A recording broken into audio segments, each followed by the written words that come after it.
Okay, this is part two of the Hazard endeavor. All right, so I went and got some coffee today at the only store that's around here. It's a Shell station, and everybody was wearing masks. Okay, on the door it says it's mandated to wear masks. Well, if you go and look at Black's Law, a mandate is an order issued by a governor or legal authority. It's not the way of the law. Okay, that being said, I'm driving and there's a couple guys selling newspapers, which I haven't seen before. So I bought a newspaper. So this is the Hazard Herald, and we have there's a number of places that are been impacted here in Hazard. One of them is the jail system. Okay, so the Kentucky River Regional Jail, it's been impacted by the COVID-19 pandemic and has been implemented changes to ensure their safety. Now, what's been happening? Our numbers have been way down, said Brewer. The jail population we're running before the virus was around 270 to 275, but after the virus, we were down as low as 148 people.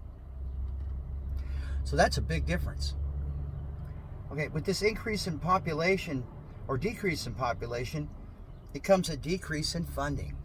Now, what does that mean? That means that when you lose 120 inmates, you're roughly losing $100,000 to $110,000 a month to run that jail. So Brewer said he's still trying to maintain all the previous functions they did before on a limited budget. The jail did have to lay off quite a few people, I guess 6 people here. Let me get here and put this on hold, and I'll say a few more things. So right on the cover here of this KRRJ, Hazard, Kentucky Regional Jail, it says, like many other detention facilities, okay, they have been impacted by the COVID-19 pandemic. Even if a case has not been diagnosed within its walls. Imagine that. And so what are they doing in the walls in there? Well, further helping to reduce exposure is a delay of opening the jail's lobby. If we did have a case of COVID-19 hit, it would be isolated, hopefully, to just one cell. That would be able to manage. We're trying to make sure that it's that if we do have exposure, it's going to be very limited. But we're trying to take every precaution necessary to ensure that the jail is going to be safe. What precautions are those? The other steps of precaution in the KRRJ has implemented due to COVID-19 include the use of masks, increased cleaning schedules, checking staff temperatures, and additionally, the jail has had some inmates tested, and all tests have come back negative so far. We're very fortunate and we're very blessed at this time. Okay, enough said about that. Now, there is another thing here. I'm going to put this on hold. Okay, so let's talk about the deaths in this place here. It's HH obituaries. Okay, we've got Harold Brasher. He died Saturday. Not COVID. He was 82, 92. Okay. We got Ronald Collier, MD. He died Sunday. He was 81, no COVID.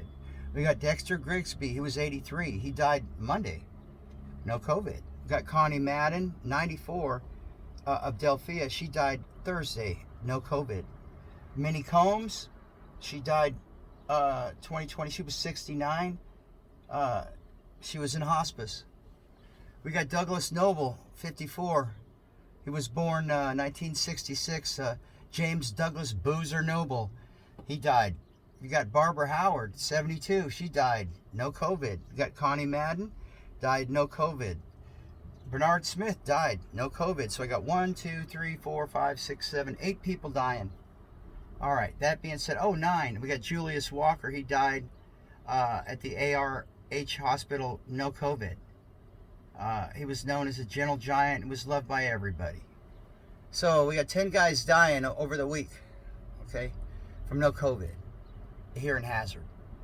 All right, let's put that on hold again. I'm going to share something else with you.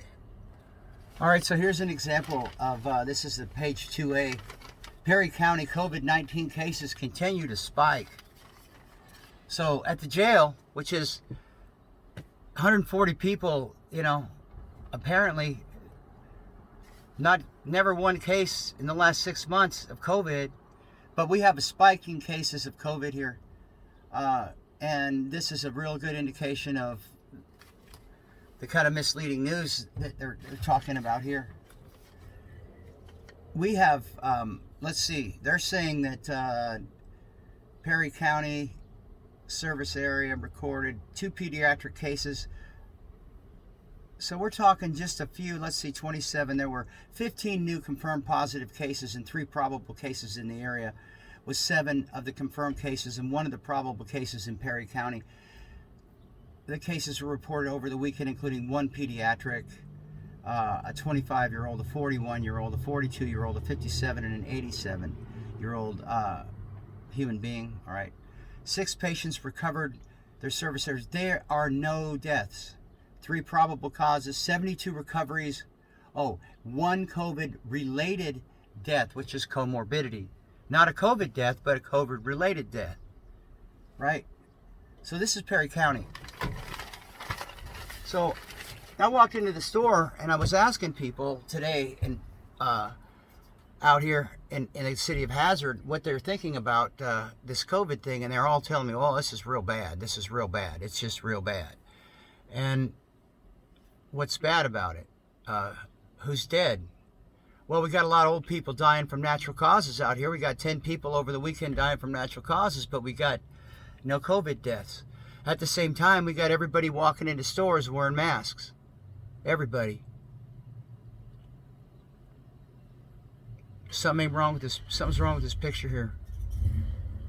All right, so this is part 2, and I'm gonna try and go get some interviews if I can find somebody that wants to talk about this. Most people are so busy they don't want to talk, or they think I'm spanging for money or whatever. And there's nobody in town. All the businesses are closed, except for the stores that sell gasoline and cigarettes and what have you. Other than that, though, the town is dead. And there is, in the paper, they're talking about a lot of food boxes that they're giving people, and how it's this economic situation has been real tough on people out here. So, all right, so that's it for this vid.